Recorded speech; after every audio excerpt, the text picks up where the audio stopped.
Hello everyone, સ્વાગત છે નવા વિડીયોમાં। તો આજે અમે તમારા માટે લઈને આવ્યા છે ગણિતનું પેપર જે બોર્ડ એક્ઝામમાં 10મા ધોરણનું તમારે એક્ઝામ થવાનું છે એનું આ તમે રિયલ એકદમ ઓરિજિનલ પેપર જોઈ રહ્યા છો તમારી સ્ક્રીન સામે। આ અમને બહુ મુશ્કેલથી આ પેપર મળેલું છે, તો તમે આ વિડીયોનો PDF જે છે એ ડાઉનલોડ કરી લેજો, કેમ કે જે તમારી બોર્ડ એક્ઝામ થશે 13 માર્ચે એમાં આ જ આખું પેપર આવવાનું છે। તો ક્યાં પણ વિડીયોને સ્કીપ ના કરો, એન્ડ સુધી જોજો કે ક્યાં તમે ડાઉનલોડ કરી શકો છો। અમે આ વિડીયોને આખું તમને ડિટેલમાં સોલ્વ કરીને પણ બતાવ્યું છે, તો એ તમે વિડીયો અમારી ગુજરાત ચેનલ પર જોઈ શકો છો। સો હવે હું તમને કહી દઉં કે તમે આ વિડીયોને કેવી રીતના આ વિડીયોનો PDF તમે કેવી રીતના ડાઉનલોડ કરી શકો છો।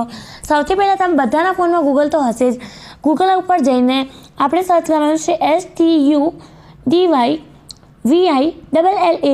સ્ટડી વિલેજ પર જઈને તમે આ PDF ડાઉનલોડ કરી શકો છો। તો અત્યારે PDF ડાઉનલોડ કરવા માટે ગૂગલ પર જઈને સ્ટડી વિલેજ સર્ચ કરો અને અમારા ચેનલ પર સબસ્ક્રાઈબ કરી દો અને PDF ડાઉનલોડ કરો।